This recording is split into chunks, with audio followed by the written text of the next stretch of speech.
So I want to inspire you to understand that many people want wealth, and they want abundance.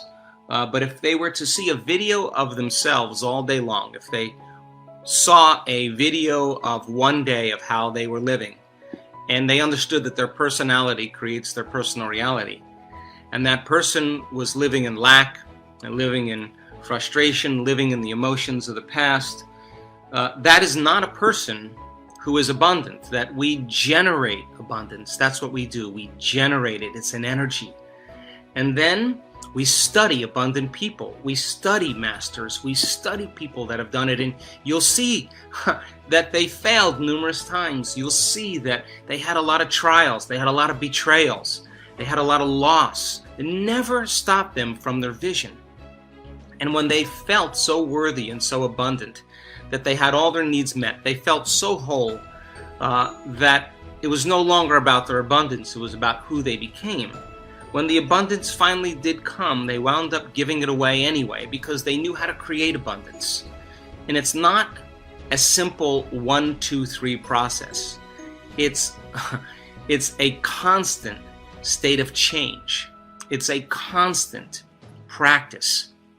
And yes, people have created a lot of wealth in this work. They've created a lot of abundance. And when they've created it, all they've wanted to do was to give back and make a difference in the world anyway.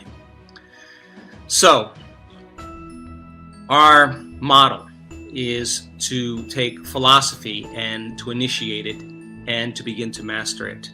To learn with our head, to practice and apply with our hands, and then to ultimately know it by heart. To go from mind to body to soul, from thinking to doing to being, from knowledge to experience and to wisdom. And if this was easy, everybody would be doing it. But I can tell you that the people who stick with it, the people that take the time to fill their brain with knowledge, the right kind of knowledge, not superstitious, dogmatic information, but information that is based in scientific reason. Not being a scientist, but understanding that science is the language to do it. People who take the time to fill their brain with knowledge. Every time they show up and sit down to do the work, every time they make a choice to do it, they're believing in possibility. People who don't do the work on a subconscious or unconscious level don't believe it's possible for them. They consciousness. And I want that for our community, because when we start interacting and creating from the field instead of from matter, we will do amazing things. We will heal people because we have healed ourselves. And so yes, I know you have many questions. I assure you, I have as many questions as you do. And being responsible for searching out those answers for you. Searching out the best understanding of what you're doing in this work, and understanding why you're doing it, and keeping that model going in your mind. That should be the conversation that you should have with people that you love in your life. Now, does this mean that you can't live life? My goodness, my message has never been that. My message has never been to abstain from life. My message has always been to engage in life, to love with all your heart, to experience a great meal, to experience the sunset, experience the joy and the freedom of creation and expression. My goodness, the more conscious we become, the more we interact with this field, the more we are aware of the smell, the taste, the feel, the look, the light, the sound of everything that is right in front of us that we're unconscious to.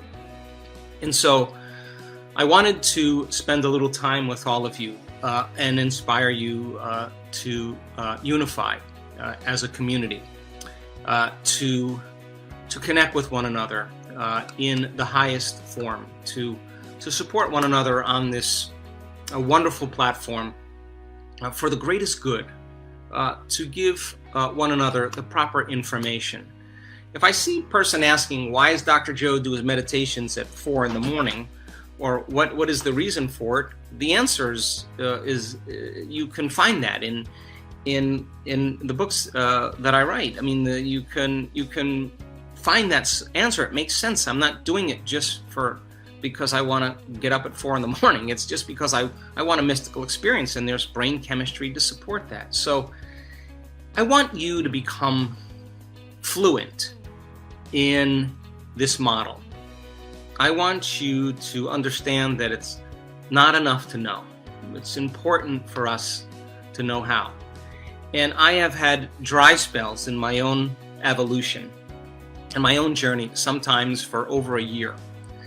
And I was thinking all along that I was doing something wrong, or what was I not doing right? And all this time, in this 1 year, I'm studying, I'm learning, I'm researching, I'm self-examining, I'm reflecting, I'm working more, I'm putting more intention, I'm surrendering more, I'm asking what surrender is, I'm doing all these things. And during this 1 year dry spell, I'm making the most profound changes that I've made in many years.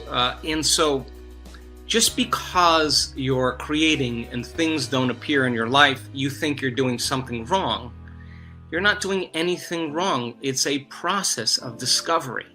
And when you arrive at that experience in your life, when you have that aha moment and you understand what you're doing, when you create some outcome and you feel so whole that you no longer even care if you need it any longer, or you don't even care if you're going to heal any longer because you feel so amazing, you're happy with who you are, that is where the magic begins to happen.